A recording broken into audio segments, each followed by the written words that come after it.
ఈరోజు లిఫ్ట్ పని చేయట్లేదండి. లిఫ్ట్ పని చేయకుండా ఇప్పుడు నేను 6వ ఫ్లోర్ దాకా వెళ్ళాలి. ఈరోజు వీడియో ఎందుకు చేస్తున్నానంటే చాలామంది లిఫ్ట్ ఉంది కదా అలాగని చెప్పి ఈ లిఫ్ట్ మీదే వెళ్తూ ఉంటారనమాట. మెట్లు ఎవరు ఎక్కరు, నేను కూడా అంతేండి. అస్సలు నేను మెట్లు ఎక్కనండి. ఎందుకంటే మెట్లు ఎక్కితే వయసు చిన్నదైనా సరే ఎగుపురు వచ్చేస్తుంది అనమాట, గుండెలో నొప్పి కింద వచ్చేస్తుంది. అందు గురించి మెట్లు ఎక్కట్లేదు నేను. ఇప్పుడైతే తప్పదు. ఈ వీడియో ఎందుకు చేస్తున్నానంటే ఎవరైనా సరే మెట్లు ఎక్కలేని వాళ్ళకనమాట. అప్పుడప్పుడు ఒక్కొక్కసారి అయినా సరే మెట్లు ఎక్కుతూ ఉంటే ఆవేశం అన్నది రాకుండా ఉంటుంది. అందు గురించి చేస్తున్నాను వీడియో. చాలామంది అర్జెంటుగా ఓన్లీ లిఫ్ట్ మీద వెళ్ళిపోవడానికే చూస్తారు. బాగా లావు ఉన్న వాళ్ళ పరిస్థితి ఏటో. కింద నుంచి 6వ ఫ్లోర్, ఇంతకు ముందు అయితే ఒకసారి అండి నేను 8వ ఫ్లోర్కి వెళ్ళాను. అంటే 8వ ఫ్లోర్లో ఉండేవాళ్ళం అనమాట. అప్పుడైతే ఇంకా ఎంత ఊపిరి తీసుకోవడానికి కూడా కష్టమైపోయింది. మనిషి లావు సన్నం అన్నది పక్కన పెడితే ప్రాక్టీస్ ఉండాలండి, అలవాటు ఉండాలి ఖచ్చితంగానే. అప్పుడే మన బాడీ ఎప్పుడు ఎనర్జీగా ఉంటుంది అనమాట. ఇట్లా మెట్లు ఎక్కి దిగుతూ ఉంటే ఇంకా బాగుంటుంది. కానీ ఏంటో మనుషులు అందరూ ఈజీ పనులు అయిపోవడానికే చూస్తున్నాం, కానీ కష్టమైన పనులు ఎవరు చేయట్లేదు. నేను కూడా అంతే. కానీ ఈ వీడియో వల్ల మెట్లు ఎక్కేటప్పుడు మనిషి ఎంత ఇబ్బంది పడుతుందో మీరు తెలుసుకుంటారని చెప్పి. ఓకేనా? నేను కూడా రేపు నుంచి అప్పుడప్పుడు మెట్లే ఎక్కడ నేర్చుకుంటానండి. మనుషులు సుఖానికి అలవాటు పడిపోతే కష్టమైతే ఇలాగే ఉంటుందండి.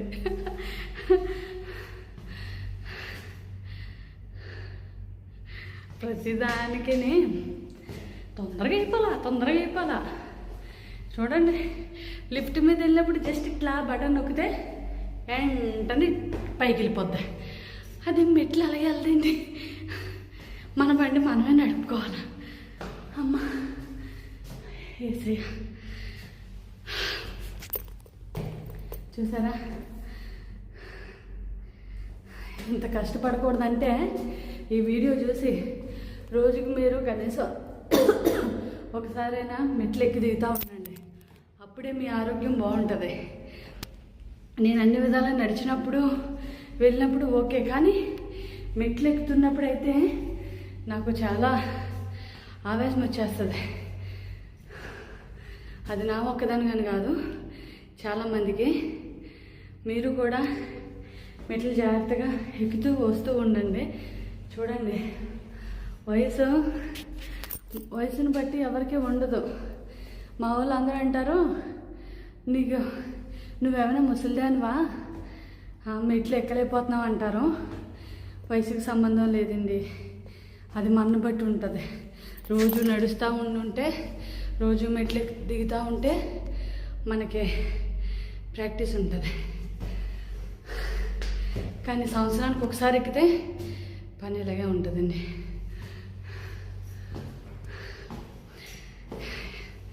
నా మాట విని ఎవరు కూడా ఓన్లీ సుఖానికి అలవాటు పడద్దు, కష్టానికి కూడా అలవాటు పడాలి. నాకు ఇప్పుడు అర్థమవుతుంది మెట్లు ఎక్కినప్పుడు. అమ్మ చేసినైనా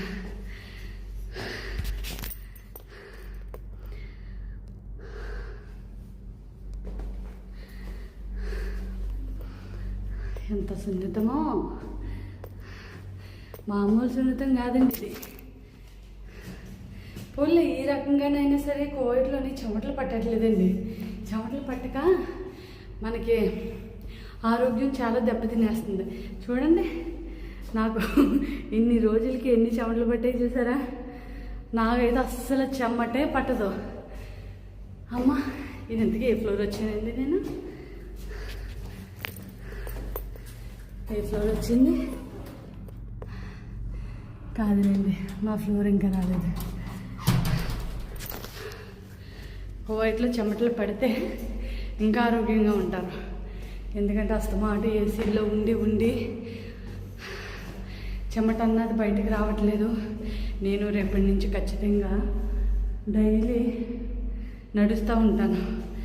ఓకేనా? నేను వీడియో చేస్తూ బాగా పైకి వచ్చేసాను. ఆవేశంలో వీడియో ఏదో తెలియలేదు, ఇది ఫ్లోర్ ఏదో తెలియలేదు. ఇది 9th ఫ్లోర్ అనుకుంటానండి. సచ్చింది గొర్రె. దిగేటప్పుడు చాలా బాగుంటుంది. దిగేటప్పుడు నాకు ప్రాబ్లం ఏమీ లేదు. ఎన్ని మెట్లైనా దిగిపోతా. ఎక్కేటప్పుడే కొంచెం కష్టం. అవునా కదా? అది 9th, ఇది 8th. రన్నింగ్ 1 గంటకి బ్రేక్ వచ్చి టక్కనే తినేసి పడుకుని పోదాం అనుకున్నాను. అలా ఇది కదండి, పైకి వెళ్ళిపోయింది నేను. మా ఫ్లోర్ ఇది మర్చిపోయి పైకి వెళ్ళిపోయాను. అమ్మయ్య, ఏదోలాగా మా ఫ్లోర్కి వచ్చేసాను. వచ్చేసాక చూడండి ఎన్ని చెమటలు పట్టేసాయో. ఎప్పుడూ బాడీని సుఖపెట్టడానికే చూడకూడదు. ఒక్కొక్కసారి అయినా సరే కష్టపెట్టాలి. ఈ వీడియో బట్టి మీకు అర్థమైంది ఏంటంటే, నా గురించి ఏదో ఆలోచించడం కాదు, కనీసం మనిషి నడక ఉండాలి అని. కోవిడ్లో చాలామందికి నడకలేదండి. నాతో పాటు కలిపి చాలామంది నడవడమే మర్చిపోయారు, మెట్లు ఎక్కడమే మర్చిపోయారు. అలాంటి వాళ్ళు కొంచెం జాగ్రత్త పడండి. ఇప్పుడే వయసు చిన్నదా పెద్దదని పక్కన పెట్టండి, జాగ్రత్త పడతారని ఈ వీడియో నేను డైరెక్ట్గా ఎలా ఉంటుందో చూపించాలని చెప్పి నేను వీడియో చేశాను. ఓకేనండి, జాగ్రత్త. Bye bye. Please video end వరకు చూసి సపోర్ట్ చేయండి, లైక్ చేయండి, షేర్ చేయండి.